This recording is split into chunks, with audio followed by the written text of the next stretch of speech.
안녕하세요. 자, 이제 의료급여 제도 보겠습니다. 자, 여기서는 의료급여 제도라고 했지만 법으로는 의료급여법이 되는 겁니다. 자, 1961년 생활보호법 제정으로 의료보호 제도가 실시되었다. 그리고 이제 77년에 의료보호법이 제정되면서 그러니까 생활보호법에서 분리되었다라고 되어 있는데, 그래서 이제 우리가 의료보호법 77이었죠. 그리고 이제 2001년에 의료급여법이 이제 된 거죠. 이제 2000년 10월에 국민기초생활보장법이 시행이 되었고, 그러니까 99년에 제정되어서 국민기초생활보장법이, 그다음 이제 2000년 10월에 시행되고, 그다음 이제 의료보호법이 의료급여법으로 또 이제 바뀌고 있는 걸 볼 수 있습니다. 자, 물론 이제 그 2001년 5월 24일 제정되어서 2001년 10월에 이제 시행됐네요. 자, 정의 보세요. 수급권자. 자, 이 법에 따라 의료급여를 받을 수 있는 자격을 가진 자를 수급권자라고 하는 겁니다. 자, 의료급여 기관. 수급권자에 대한 진료, 조제 또는 투약 등을 담당하는 의료기관 및 약국 등이다. 부양 의무자. 수급권자를 부양할 책임이 있는 사람으로서 수급권자의 일촌의 직계율증 및 그 배우자. 근데 국민기초생활보장법에서는 다만 이게 붙어 있었잖아요. 근데 여기서는 다만이 붙여 있지는 않습니다. 조문에서. 자, 우리가 실제 조문을 한번 보게 되면 의료급여법은 692페이지에 있어요. 692페이지에. 그죠? 거기 보면 이제 정의에 수급권자만 따로 규정되어 있고, 그 다음에 부양 의무자 또 규정이 있죠. 그게 정책론 20회 때 그게 나왔거든요. 자, 그다음에 다시 앞으로 와서 243쪽에 보면 OX 문장 보니까 거기에 의료급여 수급권자의 일촌의 직계율증 및 그 배우자는 원칙적으로 부양 의무가 있다. 이게 20회 때 나온 거예요. 정책론에서. 자, 그 다음에 수급권자. 이 법에 따른 수급권자는 당 각호와 같다. 의료급여법상 수급권자는 국민기초생활보장법에 따른 의료급여 수급자뿐만 아니라 플러스 알파가 더 있어요. 자, 다시 한번 조심하실 게 의료급여 수급권자는 국민기초생활보장법의 의료급여 수급자만을 의미하는 게 아니다. 알았죠? 플러스 알파가 있는데 이재민, 의사상자, 그 다음에 입양, 독립유공자, 국가유공자, 보험보상 대상자, 그죠? 무형유산의 보전, 그래서 거기에 국가무형유산의 보유자, 북한 이탈주민, 5.18 민주화운동, 그 다음에 노숙인. 그죠? 더 있죠? 플러스 알파에 해당되는 사람들이. 자, 3항에 보니까 제1항에 따른 수급권자에 대한 의료급여의 내용과 기준은 대통령령으로 정하는 바에 따라 구분을 달리 정할 수 있다고 되어 있잖아요. 그래서 구분되어 있는데 1종과 2종으로 구분되어 있어요. 자, 거기서 플러스 알파에 해당되는 사람들 있잖아요. 이 사람들은 모두 다 1종이에요. 알았죠? 플러스 알파에 해당되는 사람, 그 사람들은 다 1종이라고요. 2종이 아니라. 그래서 그 OX 문장 봐보세요. 북한 이탈 주민 해가지고 의료급여 2종 수급권자. 아니죠. 1종이에요. 플러스 알파는. 자, 그러면 넘겨보세요. 수급권자의 구분을 보니까 1종과 2종으로 나뉘는데, 자, 거기서 오이콜섭의 그 동그라미 2번에 2종 수급권자 보니까 국민기초생활보장 대상자 중 1종 수급 대상이 아닌 사람들이 2종이 되는 거예요. 거기 1종 수급권자에 기억 말고 니은 보면 타법 적용자로 보겠어요. 제가 아까 플러스 알파에 해당되는 사람들이거든요. 이재민, 의상자, 의사자의 유족, 그 다음에 입양, 국가유공자, 국가무형유산 보유자, 북한 이탈주민, 민주화운동, 5.18 민주화운동, 노숙인까지. 이게 다 1종이잖아요. 타법 적용자 플러스 알파. 그죠? 그러면 2종에서 국민기초생활보장 대상자 중 1종 수급 대상이 아닌 가구가 2종이니까 그러면 일종 수급 대상은 누구냐?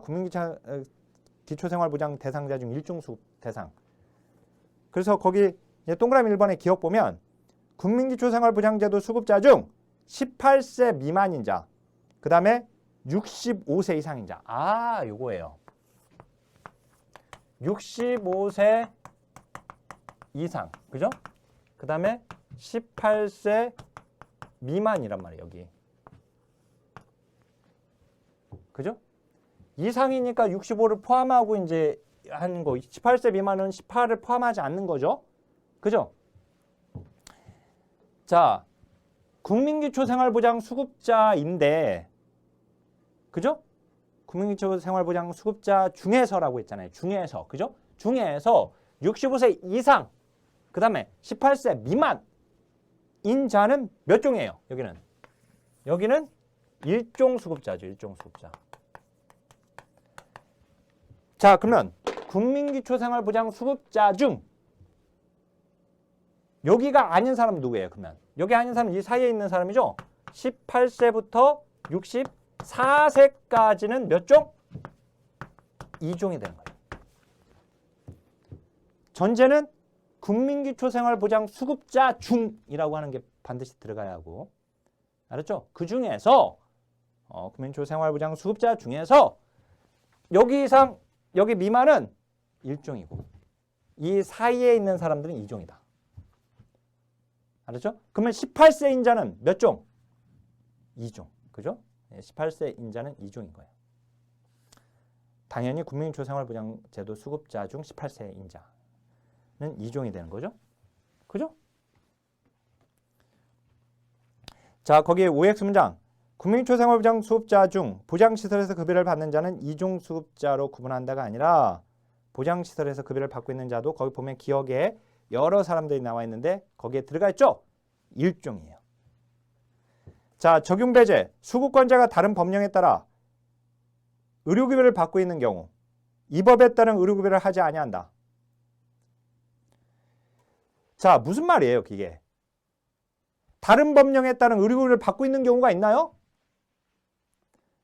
다른 법령에 따른 의료급여를 받고 있는 경우에 이 법, 즉 의료급여법에 따른 의료급여를 하지 않는다라고 되어 있잖아요. 그러면 거기서 말하는 다른 법령에 따라 의료급여를 받고 있는 경우는 어떤 경우일까요? 바로 요양급여의 건강보험의 국민건강보험의 요양급여를 받고 있는 경우예요. 아셨죠? 네.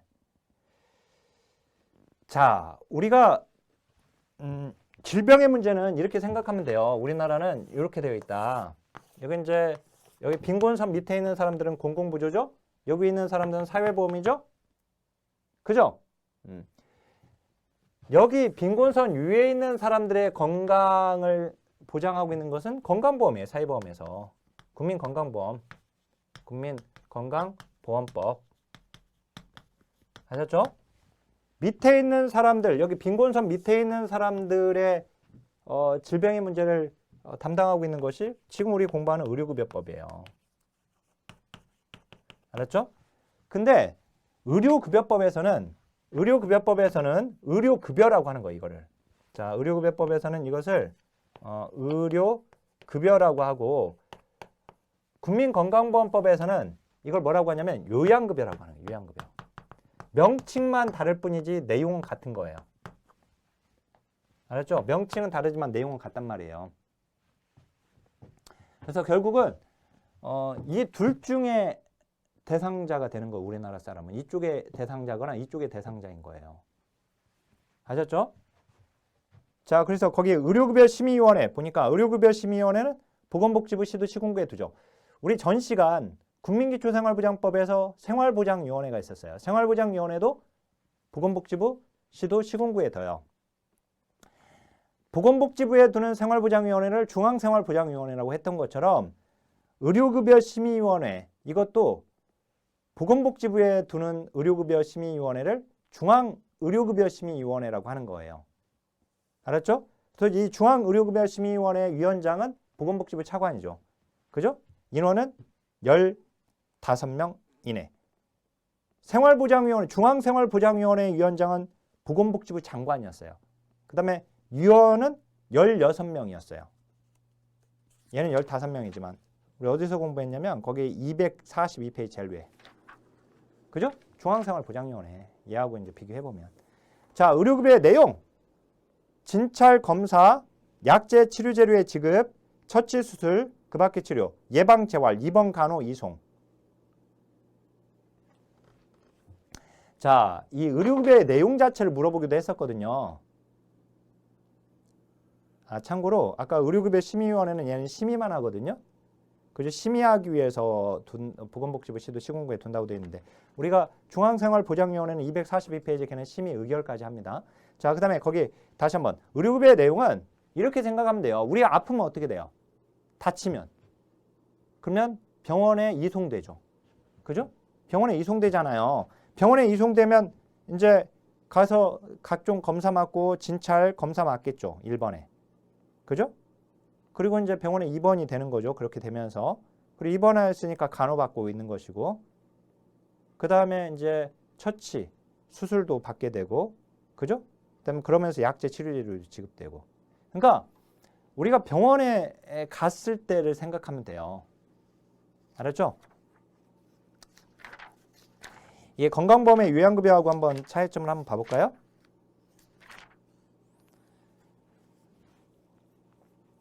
건강보험의 요양급여 272페이지에 제일 위에 요양급여 있습니다. 진찰검사, 약제 치료재료의 지급, 처치수술, 그 밖의 치료, 예방재활, 입원 간호 이송. 그것은 그냥 이송으로 끝나지만 얘는 이송과 그 밖의 의료 목적의 달성을 위한 조치라고 되어 있어요. 244페이지 비교해보면. 그죠?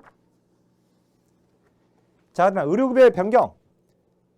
아까 이 변경 내용은요. 우리 그 전 시간에 242페이지에 국민초생활지원법에서도 급여 변경에 수급자의 소득재산 근로능력 등이 변동된 경우에 직권으로 변경할 수 있다고 했었는데 여기도 마찬가지, 의료급여도 마찬가지예요. 그죠?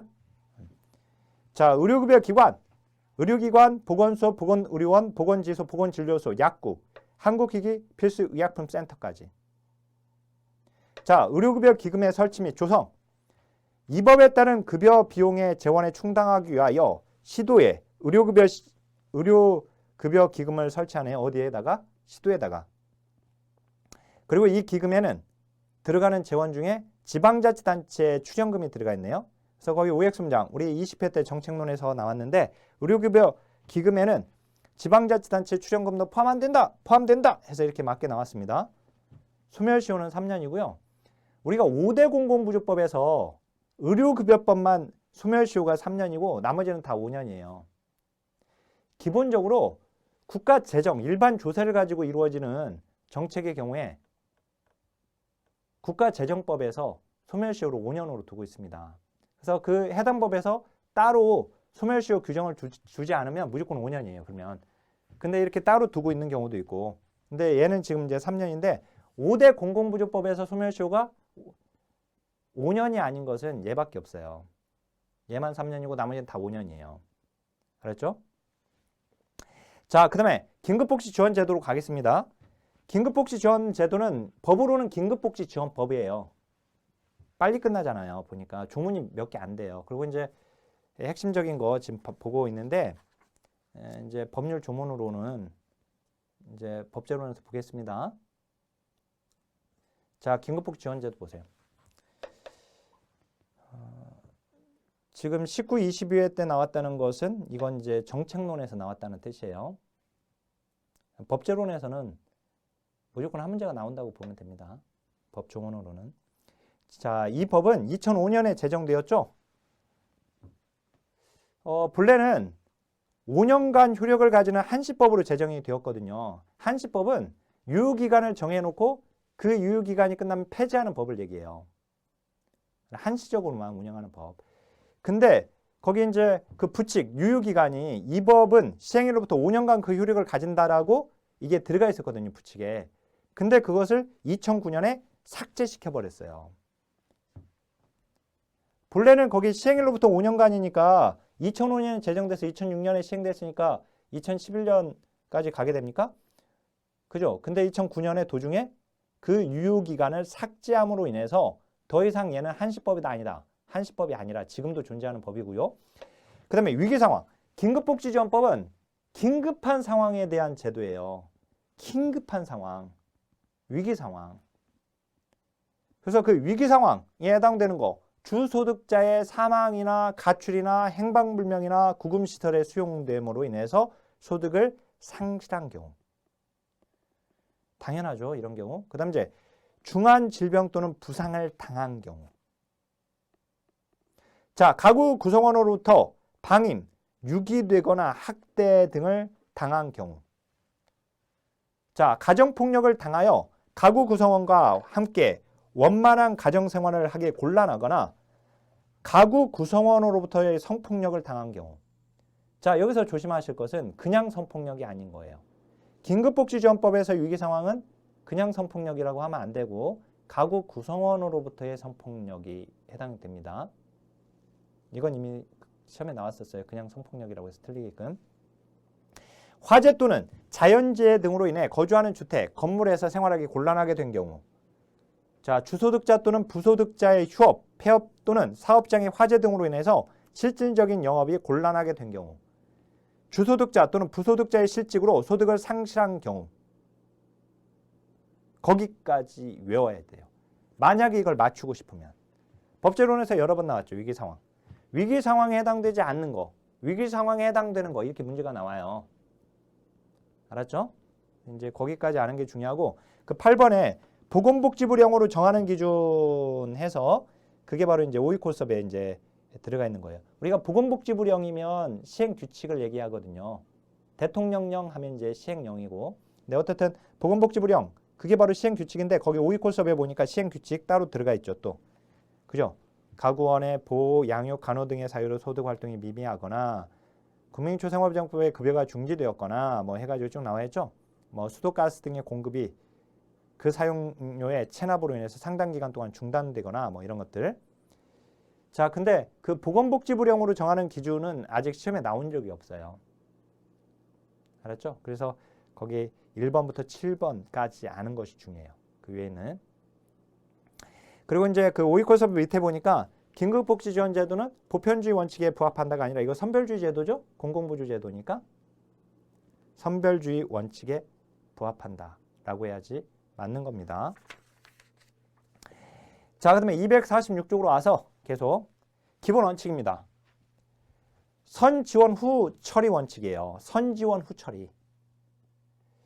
위기 상황에 처한 사람이나 관계인이 지원 요청 또는 신고할 경우 긴급지원 담당 공무원 등의 현장 확인을 통해서 긴급 지원의 필요성을 포괄적으로 판단한 후에 우선 지원을 해줘요. 하고 나중에 소득 재산 등을 조사해서 지원의 적정성을 심사하는 겁니다. 위급하다고 판단되니까. 참고로 아까 그 245페이지에 5위 코스업에 이제 그 시행규칙의 조문들 있잖아요. 이게 본래 없었는데 만들어진 거거든요. 근데 물론 시험은 안 나왔어요 아직. 근데 그 송파 세모녀 사건 알고 계세요 혹시? 송파 세모녀 사건. 혹시 모르면 네이버에서 한번 찾아보세요. 나오니까. 그 기사 한번 보시면 어떻든 이 복지 사각지대 문제예요. 그래서 송파 세모녀 사건 이후에 이 복지 사각지대에 해당되는 사람들에 대한 이 보호, 보장을 위해서 발굴 이런 부분 때문에 그 법 3개가 이제 제정 또는 개정됩니다. 제가 한번 얘기했던 것 같은데 제정된 법이 2개고 그 다음에 개정된 법이 2개고 제정된 법이 하나였어요. 근데 제정되었던 것이 바로 사회보장급여 이용제물 수권제 발굴에 관한 법률 걔가 제정이 되었고 그 다음에 이제 개정된 게 2개인데 하나가 국민기초생활보장법이고 또 하나가 요거 긴급복지지원제도예요. 긴급복지지원법. 그래서 이 3가지 법을 송파 세모녀법이라고 얘기를 했습니다. 알았죠? 이 복지 사각지대 문제 때문에 거기 지금 더 위기 상황에 해당되는 사람이 들어가고 있는 걸 볼 수 있고. 자, 다시 한번 246쪽으로 와보세요. 어떻든 선 지원해주고 후 처리한다. 그래서 그 OX 문장 긴급복지지원제도는 단기 지원 원칙, 그 다음에 선 심사 후 지원의 원칙, 그리고 다른 법률 지원 우선의 원칙이 적용된다. 거기서 이제 단기 지원. 근데 두 번째 선심사 후지원이 틀렸죠. 그죠? 선지원 후심사하고 있어요. 뒤에. 그죠? 적정성 심사가 뒤에 들어가 있죠. 다른 법률 지원 우선의 원칙, 그거는 이제 타법률 중복 지원의 금지 원칙인데,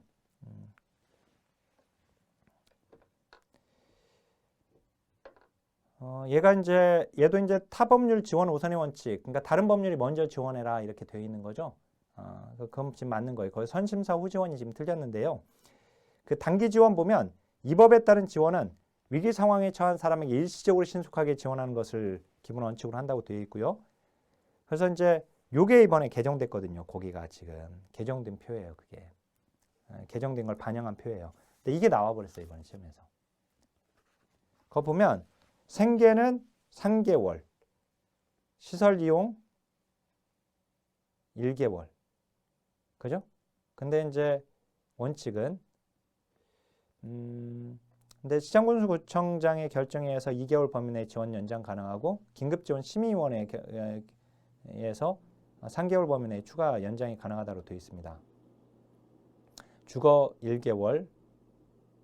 근데 거기에 긴급지원 심의위원회에서 이제 9개월 범위 내 추가 연장이 가능하다고 되어 있고 의료지원, 교육지원 이렇게 되어 있어요. 자, 거기에 OX 문장 보면 긴급복지지원제도의 생계급여 지원은 최대 6회. 1개월이 1회예요. 1개월이. 그래서 거기 3개월에다 3개월 연장이 가능하잖아요. 아까. 그죠? 생계지원은. 그러니까 6회죠. 최대. 그다음에 의료급여 지원은 최대 2회.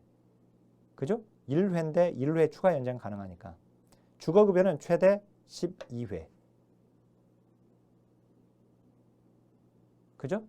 그거 보면 이제 그 시장군수구청장 2개월. 그 다음에 긴급지원심의위원회에서 9개월이니까 12개월이죠. 합하면. 복지이용시설. 시설 이용은 최대 6회. 그죠? 시설 이용 거 보니까 시장군수구청 2개월. 그 다음에 긴급지원심의위원회에서 3개월이니까 6개월이죠. 6회죠.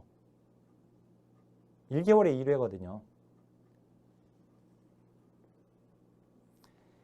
자, 거기 타법률 중복 지원금지 원칙인데요. 재구호법, 국민기초생활보장법, 의료급여법, 사회복지사업법, 가폭과 성폭 등 다른 법률에 따라 이 법에 따른 지원 내용과 동일한 내용의 구호, 보호, 지원을 받고 있는 경우는 이 법에 따른 지원을 하지 않는다.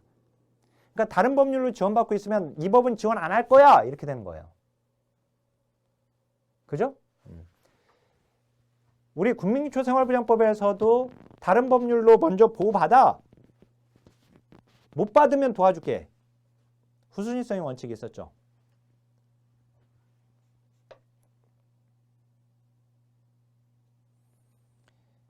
자, 거기 보면 이제 국민기초생활보장법에 따른 지원을 받고 있는 경우에는 긴급복지지원법에 지원을 한다, 안 한다? 안 한단 말이에요.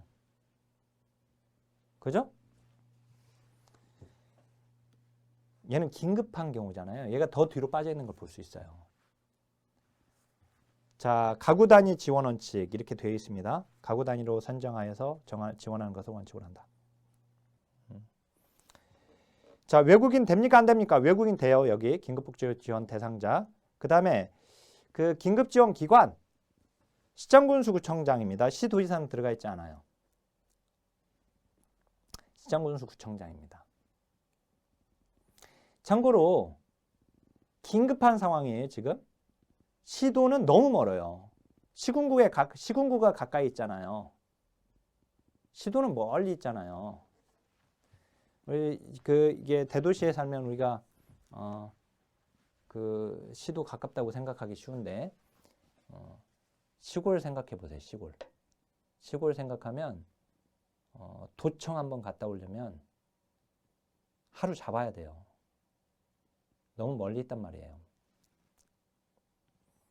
그죠? 그러니까 이제 시도가 아니라 시군구다. 긴급지원복지법의 긴급복지지원법의 긴급지원기관 거주지를 관할한 시장군수구청장이 한다. 그 다음에 시장군수구청장은 이 법에 따른 긴급지원 사업을 수행할 담당 공무원을 지정하도록 되어 있습니다. 자, 긴급지원심의위원회. 의료급여 심의위원회가 있었죠. 그거는 이제 보건복지부 시도 시군구에 뒀고, 그거 이전에 중앙생활보장위원회가 있어요. 생활보장위원회가 있었죠. 근데 이제 그것도 보건복지부 시도 시군구였고, 자, 여기는 시군구에 긴급지원심의위원회를 둔다고 되어 있습니다. 자, 지원요청 신고 봐보세요. 247조. 긴급지원 대상자의 친족, 그 밖의 관계에는 구술 또는 서면으로 시장군수구청장에게 지원을 요청할 수 있습니다. 누구든지 근데 신고하여야 한다. 본래는 누구든지 우리가 학대의 경우에 아동학대나 장애인학대, 노인학대에 보면은 학대 신고에 있어서는 물론 이제 아동복지법에서는 아동학대 신고 의무자가 아동복지법에 없습니다. 현재는 아처법으로 옮겨졌거든요. 그건 나중에 공부할 거고, 어떻든 학대에서는 누구든지는 신고할 수 있다고 돼요. 그다음에 신고 의무자가 따로 정해져 있거든요. 근데 여기는 누구든지인데도 신고하여야 한다. 그치? 할 수 있다가 아니라. 학대에서는 누구든지 신고할 수 있다. 신고 의무자가 따로 정했어요. 그리고. 근데 누구든지도 신고하여야 한다라고 돼 있죠. 신고 의무자처럼. 여기는. 그죠? 그 다음에 시장군수구청장에게 이를 신고하고 긴급지원 대상자가 신속하게 지원을 받을 수 있도록 노력해야 하는 사람들이 있어요. 무조건 신고를 해야 하고 신고 의무자이면서도 또 지원을 신속하게 받을 수 있도록 노력해야 하는 사람. 그 사람들이 누구냐? 거기 의료기관의 종사자, 그 다음에 교원, 직원, 산학겸임교사, 강사, 그 다음에 3번에 사회복지시설 종사자, 공무원. 거기까지가 20회 때 나왔네요. 법제론 때. 그죠? 거기 OX 문장 보니까 사회복지사업법에 따른 사회복지시설 종사자는 긴급지원을 요청할 수 있다. 신고하고 긴급지원 대상자가 거기에 신속하게 지원받을 수 있도록 노력해야 하니까 요청할 수 있는 거죠. 지원을 요청할 수 있다라고 끝난 거고 신고하여야 하는 사람이고, 알았죠? 신고는 알았죠? 그건 신고가 아니라 거의 지원을 요청할 수 있다고 생각이 맞는 거고, 거의 신고 의무자에 거기 송파 세무녀 사건으로 추가된 사람들이 있어요. 근데 그건 시험에 나오지는 않았습니다. 자, 긴급지원의 종류 및 내용, 이건 굉장히 중요하죠. 특히 자, 크게 둘로 나뉘어요. 금전 또는 현물 등의 직접 지원, 그 다음에 그 내려와서 안기법 밑에 보니까 2번에 민간기관 단체와의 연계 지원. 그죠? 크게 둘로 나뉩니다. 그래서 거기 금전 또는 현물 등의 직접 지원은 이번에는 어떻게 하냐면 교생의 주사예요. 맞죠? 교생의 주사. 국민초생활부장법에서는 교생의 주장은 띵띵띵 하면 자해한다 했잖아요. 근데 여기는 교생의 주사.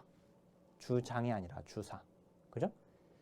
자, 교생이 교생실습 나갔는데 아까 위기 상황에 가구 구성원으로부터의 성폭력이 들어가 있었잖아요. 그죠? 아버지로부터 성폭력을 당한 어떤 여자아이를 알게 된 거예요. 그래서 세상에 어떻게 이럴 수 있냐 하고 교생이 너무 괴로워서 그 사실이 괴로워서 주사를 부리다가 더 이상 얘기 못하고 뻗어버렸어요. 쓰러져 버렸어. 주사가 뭐예요? 주사가 술 마시고 궁시렁궁시렁 거리는 주사라고 하잖아요. 그러니까 너무 괴로워서 술을 너무 많이 취해버렸어. 너무 괴로워가지고 교생의 주사 끝나요. 자, 그러면 이제 자, 이거 교육지원, 생계지원, 의료지원, 주거지원, 사회복지시설 이용지원 이렇게 배우면 돼요. 이게 바로 금전 또는 현물 등의 직접 지원이고, 그 다음에 민간기관 단체 연계 지원은 대한적십자사, 그리고 사회복지 공동모금회, 상단 정보 제공, 그 밖의 지원 이렇게 되어 있고, 거기 OX 문장 보면 긴급복지지원제도는 현금급여와 민간기관 연계 등의 지원을 제공한다. 그죠? 아까 금전 또는 현물 등의 직접 지원이 있었고요. 그 다음에 그 민간 연계 지원도 있잖아요. 밑에 다 봤죠? 그죠? 금전, 현물 지원 가능하고 직접 지원 가능하고, 그 다음에 민간, 단체, 연계 지원 가능하잖아요. 그러니까 현금급여와 민간기관 연계 등이라고 했으니까 다 포함되는 거 맞죠? 자, 그러면 이제 기초연금 제도로 가져야 하는데,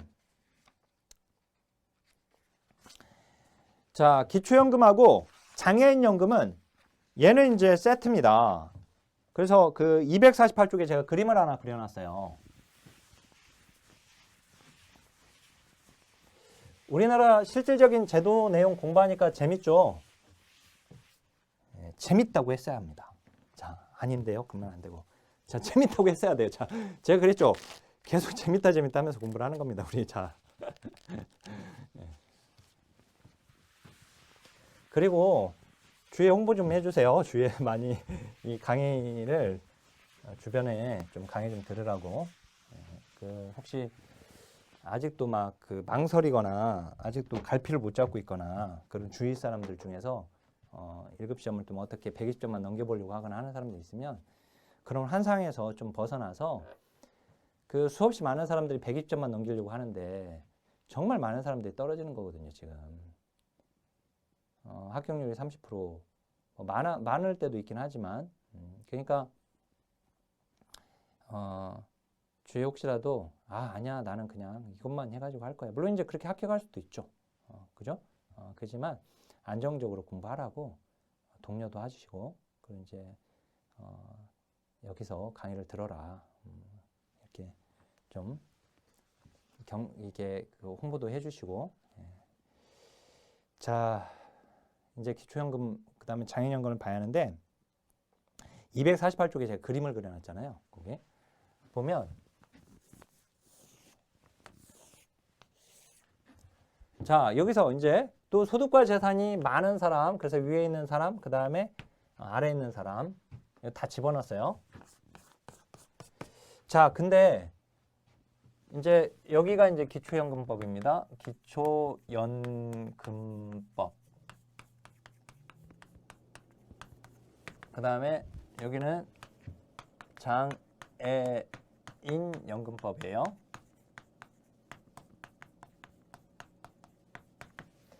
기초연금법에서는 여기서는 65세 이상의 노인들을 우리나라에 있는 65세 이상 노인들을 다 여기다 집어넣은 거예요.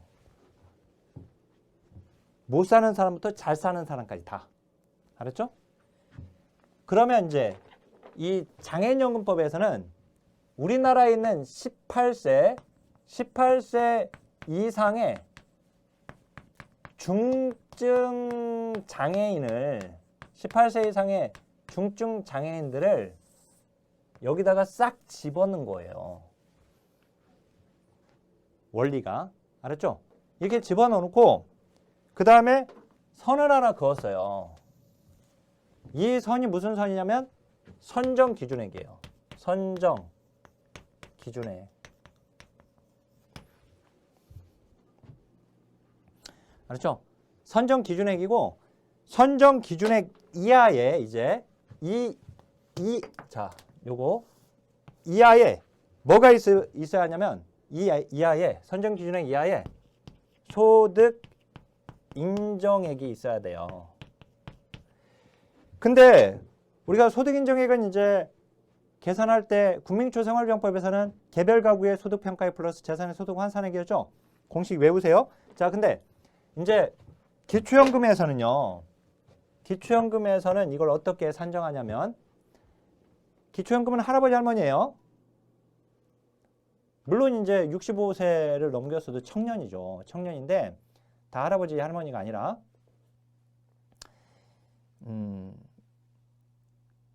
자 그런데 어떻든 제가 이제 할아버지 할머니라고 해서 지금 우리가 그냥 외우기 쉽게 65세는 일단 이제 노인이니까 알았죠? 할아버지 할머니입니다. 그러면 이제 본인 및 배우자가 되는 거예요. 이렇게 노인 알았죠? 본인 및 배우자. 기초연금은 노인을 대상으로 하니까 65세 이상. 그래서 이제 본인 그리고 이 계산할 때 거기 248쪽 봐보세요. 248쪽에 거기서 지급 대상에 보면 땡땡땡 세 번째 보니까 소득인정액 본인 및 배우자라고 돼 있죠.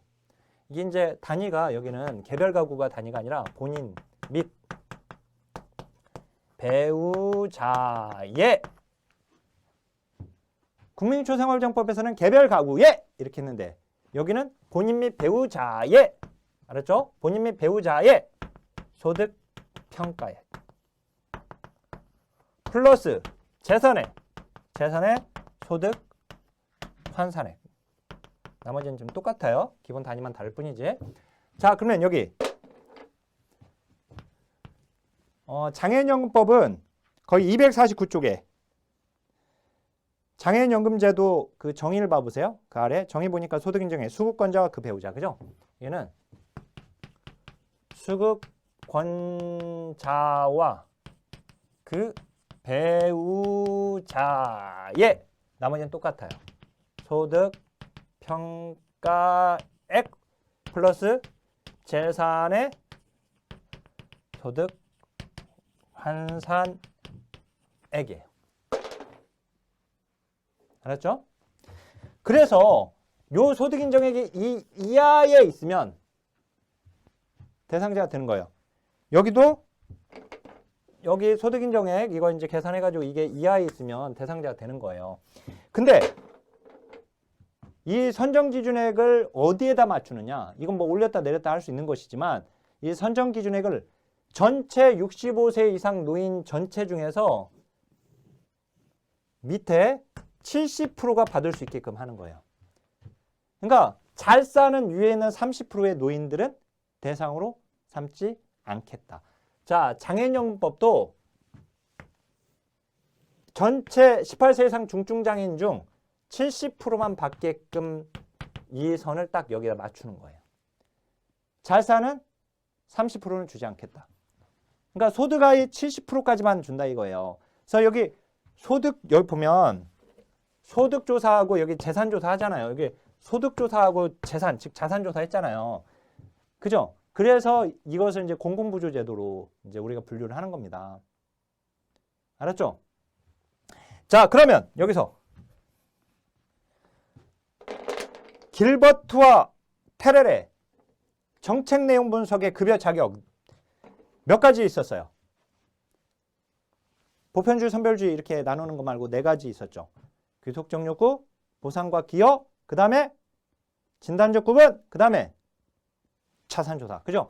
이렇게 4가지 있는데 이 4가지가 어떻게 적용되는지. 자, 장애인연금 18세 이상이니까 연령 들어가죠. 연령은 어디에 해당돼요? 귀속적 욕구에 들어가요.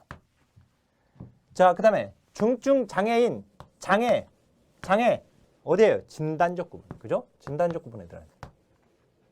그죠? 그 다음 소득조사, 자산조사.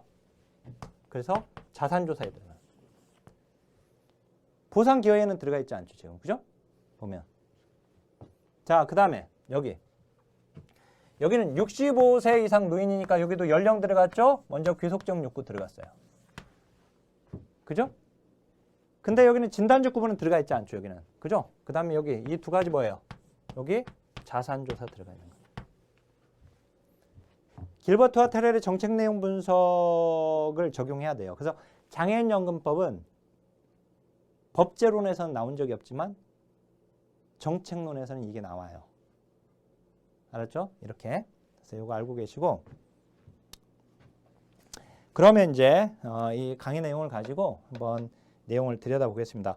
248쪽에 보니까 기초연금제도는 맨 처음에 기초노령연금법이 2007년에 제정됐어요. 노인장교연금법하고 같이 제정이 됐는데 그 해에 근데 이게 이제 기초연금법으로 바뀌었죠. 그래서 이제 2014년에 박근혜 정부에서 바뀌었다고 했고, 그다음 이제 거기 그러니까 우리가 기초연금법으로 나오면 2014년으로 계산해야 합니다. 법 제정 순서에서 나올 때. 근데 기초노령연금법으로 나오면 이제 2007년으로 계산하는 건데 기초연금법이 이제 잘 나오고 있고, 그다음 이제 목적 그러니까 연도는 자, 그다음 목적 노인의 생활 안정을 지원하고 복지를 증진하는 목적으로 한다. 65세 이상의 자 그리고 소득 인정액을 따지는 겁니다. 소득 인정액이 근데 선정 기준액 이하에 있어야 하는데 선정 기준액을 정하는 것은 65세 이상 사람 중 기초연금 수급자가 100분의 70 수준이 되게끔 한다라고 하는 것이고, 자, 이 둘의 공통점이 있어요. 이 둘의 공통점. 뭘로 적을까요? 여기 공통점. 얘들의 공통점. 첫 번째는 부양 의무자를 고려하지 않습니다. 첫 번째. 알았죠? 부양무자 고려하지 않고 그 다음에 특수직역 연금에 해당되는 사람들은 대상자가 되지 않습니다. 그래서 거기 보면 직역연금 수급권자 배우자는 제외된다고 되어 있고 부양무자 고려하지 않는다고 되어 있죠. 마찬가지 양쪽 다 그렇고 그 다음에 그 국민초생활부장수급자는 기초연금 수급권이 없다 하면 안 되는 거예요. 되죠. 당연히 노인 쪽에서도 제일 밑에 있는 사람들은 수급자들일 거 아니에요. 그죠? 여기도 마찬가지고. 알았죠? 자, 그 다음에 기초연금 대상 선정 기준에는 부양무자 유무가 포함된다 하면 안 되고 자, 그 다음에 그 아래 기초연금액 산정 보니까 기초연금액의 산정은 국민연금과 연계해서 기초연금액을 산정해요. 자, 국민연금 금액은 기준연금액과 국민연금 급여액 등을 고려해서 산정한다고 되어 있어요. 이 기준연금액이 뭐냐면 우리 뒤쪽에 이제 법제론에 제가 설명 넣어놨는데 그냥 한번 볼까요? 기초연금법 706쪽에 되어 있는데 707쪽 한번 봐보세요. 707쪽. 707쪽. 거기 5조 봐보세요. 기초연금액의 산정. 그거 보면 기초연금액 산정에 5일 코스업에 보니까 기준연금액이 뭐예요? 기초연금 수급권자에게 지급되는 최대 금액을 기준연금액이라고 해요. 자, 그러니까 최대로 받을 수 있는 기초연금 금액을 기준연금액이라고 하는데 국민연금 급여액을 고려해서 차감한다는 뜻이에요. 알았죠? 자, 그리고 거기 기준연금액은 보건복지부 장관이 지금 248쪽으로 왔습니다. 보건복지부 장관이 그 전년도에 기준연금액에 대통령령으로 정하는 바에 따라 전국 소비자 물가 변동률을 반영해서 매년 고시한다라고 되어 있고요. 그래서 OX 문장에 국민연금 급여와 동시에 받을 수 없다라고 하면 안 됩니다. 이게 초창기에는 이제 받지 못하도록 했었어요. 동시에. 근데 지금 받을 수 있다라고 하는 것이고 그다음에 이제 국민연금액 산정 시 국민연금 급여액을 고려합니다. 자, 그다음에 그 아래 기초연금액의 한도인데 기초연금액이 기준연금액을 초과하게 되면 기준연금액이 최대로 받을 수 있는 기초연금 금액이라고 했잖아요. 근데 기초연금액을 산정해 봤더니 그걸 기준연금액을 초과해 버렸어. 그러면 더 주겠습니까? 안 주겠죠. 왜? 기준연금액이 최대니까. 그래서 거기 초과하는 경우는 기준연금액을 기초연금액으로 본다. 더 주지 않고. 그 다음에 이제 기초연금액, 감액. 본인과 그 배우자가 모두 기초연금 수급권자인 경우에는 본인과 배우자 모두 각각 20%씩 감액합니다. 100분의 20에 해당하는 금액을 감액한다. 기초연금 지급 신청. 시장군수구청장에 지급을 신청할 수 있다. 그 뭐 특별시, 특별자치시장, 특별자치도시다 들어가 있긴 하지만 어쨌든 시장군수구청장에게 기초연금 지급을 신청할 수 있다. 그죠? 신청지 원칙으로만 되어 있습니다. 그래서 본인이 신청해야지 받을 수 있는 거예요. 알았죠? 자, 그다음에 249페이지 거기 기초연금 지급의 정지 사유와 상실 사유를 구분해야 돼요. 일단 정지 사유는 교도소 들어갔네요. 뭐 그 교정시설, 치료감호소. 그 다음에 사망한 것으로 추정된 경우, 거기 중요한데 사망한 경우는 상실 사유예요. 근데 사망한 것으로 추정된 경우는 정지 사유입니다. 그 다음에 국외 체류 기간이 60일 이상 지속되는 경우, 거기 상실 사유 보니까 사망한 때, 그죠? 국적을 상실하거나 국외로 이주한 때. 자, 소멸시효 몇 년? 5년. 기초연금 제도는 기초연금법은 소멸시효 문제가 3번이나 나왔죠. 그거 보니까. 이 5년을. 아예 한 문제로 나온 적도 있었어요. 기초연금법의 소멸시효는 몇 년인가. 거기에 이제 기초연금 수급권자의 권리. 5년간 행사하지 않으면 소멸시효로 인해서 그 권리가 소멸됩니다. 자, 비용 부담은 일단 국가 지방자치단체가 부담합니다. 국민연금 기부에서 충당하지 않아요. 그 다음에 그 비율은 먼저 거기 국가가 100분의 40에서 90% 범위에서 그러니까 40에서 90% 이하 범위에서 국가가 먼저 부담하도록 되어 있어요. 그리고 나머지를 시도와 시군구가 상호 분담하도록 되어 있어요. 국가가 먼저 40에서 90% 범위 내에서 먼저 부담하고 나머지를 시도와 시군구가 분담한다. 이렇게 외우시고 그 다음에 그 OX 문장 기초연금 지급에 드는 비용은 전부 시도 시군과 나눠 분담은 틀렸죠? 기여 방식 공적연금 자, 거기 국민연금, 특수직영연금은 기여를 하죠. 그렇지만 기초연금은 기여하지 않습니다. 얘는 무기여예요. 보험료 내고 하는 게 아니란 말이에요. 얘는. 그죠? 자, 그 다음에 거기 장애인연금 제도로 가게 되면 자, 우리가 여기서는 장애인연금입니다. 장애연금이 아니라 장애인연금이에요. 장애인연금. 장애인연금. 알았죠? 이거 조심해야 돼요. 장애연금이라고 하면 얘는 국민연금이에요. 국민연금. 국민연금법의 급여. 알았죠? 국민연금법에서 급여 종류 중에 장애연금이 들어가 있어요. 여기는 장애인연금이고, 알았죠? 요거는 장애연금은 국민연금법상 급여의 종류고, 알았죠? 헷갈리면 안 돼요. 명칭. 이건 장애인연금이고, 지금 이것만 알아도 돼요. 장애인연금에서는 급여 자격 조건과 관련해서만 알면 되는데, 그래서 거기 보면 생활이 어려운 중증장애인에게 지급하는 것인데, 그죠? 지급 대상 보니까 18세 이상 중증장애인 소득 인정액을 따지고 있고, 소득 인정액은 선정 기준액이 이하에 있어야 하는데 선정 기준액을 18세 이상 중증장애인 중에서 수급자가 100분의 70이 되게끔 정한다고 했고, 직영연금 해당되지 않고 그 다음에 부양의무자 고려하지 않습니다. 거기 이제 장애인연금은 모든 장애인에게 지급하지 않죠. 18세 이상 중증장애인에게 지급하는 겁니다. 보편주의 제도가 아니라 선별주의 제도예요. 공공부주 제도는 다 선별주의 제도입니다. 거기 국민초생활부양수급자 장애인연금 수권이 없다고 하면 말이 안 되고 이거. 그 다음에 250페이지에 나와 있는 내용은 시험에 나오지 않았어요. 우리한테 거기가. 근데 공무원 시험에서는 2번 나왔어요. 이게.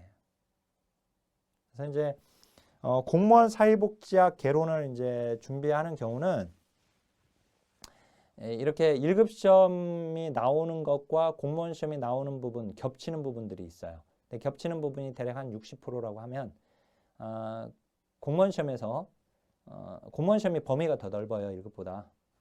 분야론까지 나오니까. 근데 깊이는 1급보다 얕아요. 그래서 이제 전체 공부량으로 따지면 1급이 100을 공부해야 한다고 한다면 100만큼 공부량이 이렇게 많다고 한다면 100으로 친다면 공무원 시험 사회복지학개론의 기출이 나오고 있는 그 논점에 해당되는 공부량은 한 4분의 1 정도밖에 안 됩니다. 알았죠? 그러니까 공무원 시험이 공무원 사회복지학개론이 더 쉽다. 1급보다 당연히 쉬워요. 얕아요. 얕게 나와요. 그러지만 넓게 나와요. 그래서 이제 이렇게 표현할 수 있어요. 1급 시험 기준을 이렇게 본다면 공무원 사회복지학개론은 이게 깊이고 이게 폭이라고 한다면 그럼 이제 공무원 사회복지학개론은 얕은데 넓어요. 알았죠? 얕은데 넓다. 그리고 가끔 깊게 나오는 것들이 또 있다. 이렇게. 알았죠? 깊게 나오는 것들. 몇 개만, 몇 줄 이렇게 나오는 것들이 있어요. 그래서 이제 공부량은 이제 어쨌든 그런데 이제 나중에 혹시 공무원 사회복지학 개론 공부할 거면 저한테 개론 공부 방법은 문의를 주세요. 어디서 이상한 강의 듣지 마시고. 자, 거기 그 250페이지 다시 한번 그 장애인연금의 종류 보면 거기 기초급여와 이제 부가급여로 나뉘거든요. 여기는 사실 우리는 나온 적이 없습니다. 이게 이 부가급여는 연령에 따라 부가급여 차등적으로 지급되지만 왜냐면 이제 부가급여는 65세 이상이 돼도 지급이 돼요. 그래서 부가급여는 65세 전까지와 65세 이후에 받는 부가급여가 달라요. 근데 기초연금은 연령에 따라 차등적으로 지급되지 않습니다. 왜냐면 이 기초연금은 딱 65세 되기 전까지만 줘요. 동일하게. 그 다음 이제 그게 65세 이상이 되면 이제 65세 이상을 대상으로 하는 게 기초연금이잖아요. 그래서 기초연금의 그러니까 기초연금법의 기초연금으로 바뀌는 거예요. 걔가. 기초급여가. 그래서 사실 이제 그 중요하지는 않습니다. 그래서 우리는 나오지 않았기 때문에 이건 넘길게요. 그냥. 중요한 것은 거기 249페이지까지 그 지급 대상 이게 중요하다고 하는 거 잘 알고 계시고 마지막으로 근로장려세제입니다.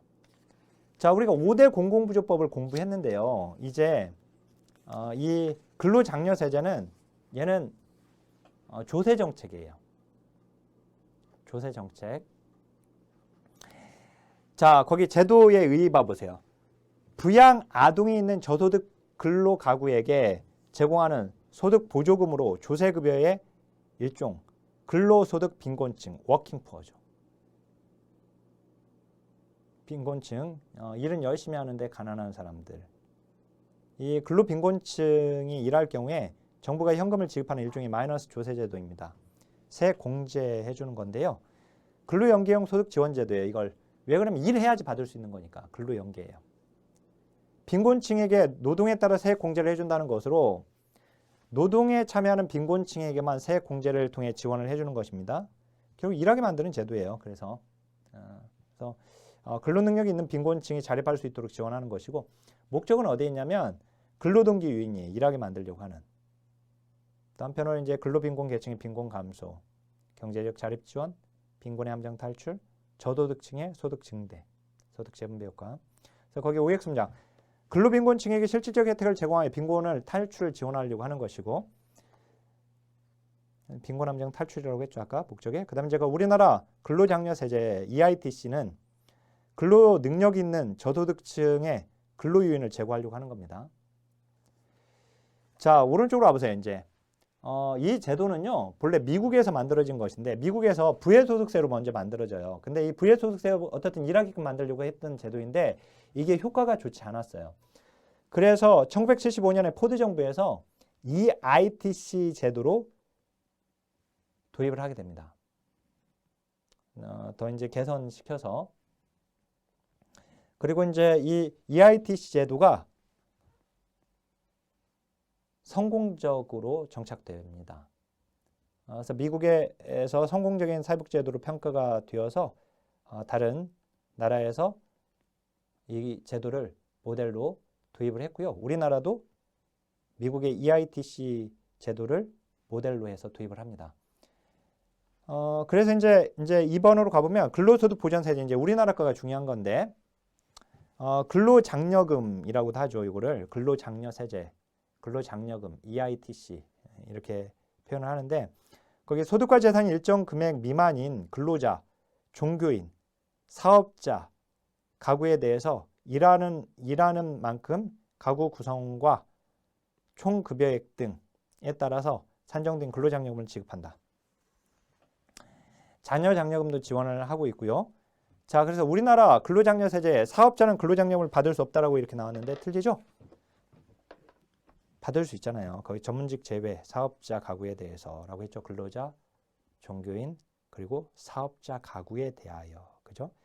제도 도입은 2006년에 조세특례 제한법이 개정되면서 거기다 도입을 했어요. 제가 법으로 규정된 게 도입이라고 했죠.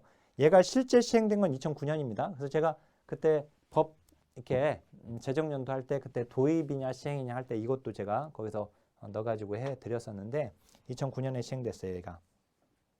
거기 1번에 보면 이제 조세특례 제한법이 국회를 통과하면서 2006년에 개정되었고 이 개정된 법이 2008년에 시행은 되었지만 이 근로장려금이 최초로 지급된 게 2009년이거든요. 그래서 우리가 근로장려세제가 시행된 것은 2009년으로 알고 있어야 합니다. 반드시. 알았죠?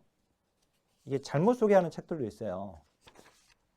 2008년으로. 2008년 아니에요. 2009년이에요. 그래서 거기 252페이지 제일 위에 제가 국민초생활보장제도하고 근로장려세제하고 비교해놨거든요. 도입은 1999년, 2000년이지만 이거는 이제 2006년, 2009년이고 국민초생활보장법이지만 조세특례 제한법이고 거기서 그 급여 종류 보면은 국민초생활보장법에는 현금과 현물인데 근로장려세제는 조세환급금이라고 합니다. 이거를. 그렇죠? 조세환급금. 얘도 이제 신청주의 원칙밖에 없죠. 보니까 신청 방식에. 자, 그래서 그 아래 내려와 보면 선정 기준은 이제 총소득과 부양자녀와 주택과 재산을 봅니다. 그래서 거기 근거법률 조세특례 제한법이고 조세환급금으로 지급되고 있고요. 거기 소관부처가 기획재정부예요. 고용노동부가 아니라 보건복지부라고 다 하면 안 되고 기획재정부이기 때문에 신청은 신청주의 원칙이고 신청은 납세지 관할 세무서장한테 신청하도록 되어 있습니다. 신청 방식, 신청주의와 직권주의가 혼용되고 있다. 틀렸죠? 국민기초생활보장법에서는 신청주의와 직권주의 보완이 이제 혼용되어 있지만 이건 그렇지 않다는 거. 자, 근로장려금 산정인데 거기에 근로장려금은 거주자를 포함한 1세대의 가구원 구성에 따라 정한 부부 합산 총급여액 등을 기준으로 연간 최대 165만 원에서 330만 원까지 지급된다. 우리나라는 이제 근로장려세제 모형이 점증구간, 평탄구간, 점간구간으로 되어 있습니다. 그래서 그 그래프를 보면 거기 총급여액이 그 가로축을 보면 총급여액이 늘어날수록 지급 금액이 증가되다가 어느 구간으로 가게 되면 거의 단독가구의 경우 보니까 그 400만 원 넘어서면서 그죠? 그 다음에 거기 또 헛벌이 가구, 맞벌이 가구 또 다른데 어떻든 이제 평탄 구간이 있죠. 그 다음에 또 이상 되면 또 거기서 또 오히려 이제 정강 구간이 있어요. 그래서 점증 구간, 평탄 구간, 점감 구간 이렇게 되어 있다라고 하는 거 굉장히 중요하고 그것도. 그래서 거기 OX 문장 제일 아래 근로장려금 모형은 점증 구간, 평탄 구간, 점감 구간으로 되어 있다. 자, 253쪽으로 와보면 신청 자격, 근로소득, 사업소득, 그리고 종교인 소득이 있는 가구라고 되어 있고요. 그죠? 가구원 요건을 보고 있네요. 그래서 배우자, 부양자녀, 직계존속 뭐 이렇게 나와 있고, 그 다음에 소득 요건 보고 있네요. 그죠? 거기 이제 소득과 재산 보유 상태 등을 반영하여 지급한다라고 해서 OX 문장 거기 나와 있는데 소득 요건이 있고 재산 요건 들어가 있잖아요. 그죠? 그죠? 그래서 이제 그 재산 요건 밑에 보니까 근로장려금은 근로소득 외에 재산 보유 상태 등을 반영하여 지급한다. 맞죠? 그죠? 예. 그렇고 자, 너무 세부적으로 거기에 뭐 내용들을 다 공부할 필요는 없어요. 이게 그 문제, 그래서 이 근로장려금과 관련된 문제가 몇 문제가 나왔는지 제가 그래서 웬만하면 단원별 역대기출 문제를 풀어보라고 하는 얘기예요. 왜냐면 단원별 역대기출 다 나왔어요. 거기에 문제 지금까지 나온 거 다 분류가 다 되어 있고 핵심 기출은 이제 거기서 이제 물론 그 발췌할 때 제가 엄선해서 발췌를 했고 그것 보고 대부분 또 합격을 하지만 네, 공부하는데 만약에 책에 대한 부담이 없다. 뭐 책 구입하는 것에 대해서 뭐 그냥 이 정도는 내가 투자해서 그냥 좀 공부를 할 필요성이 있겠다 싶으면 단원별 역대 기출문제집으로 공부를 하실 바라겠습니다. 네. 자, 그러면 공공부조제도 여기서 이제 마치고 다음 시간에 이제 공적연금제도 제9장 이후 내용들 다루도록 하겠습니다. 자, 계속해서 오직 긍정입니다. 긍정적인 마음을 가지시고 끝까지 자신감이 결여될 때마다 할 수 있다라고 하는 마음 가지고 최선을 다하시길 응원드립니다. 자, 하나, 둘, 셋!